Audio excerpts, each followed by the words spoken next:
Alright, here are some reasons of why you may want to work out in the winter, because suddenly in the summer you was able to do 10 pull-ups and now in the winter you're only able to do 5.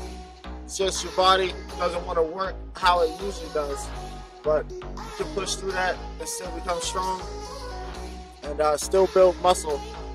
Just today I'm going to be showing you guys some things, some workouts that help me still build muscle under extreme tension, under the elements, and I just push through, so you can also do the same.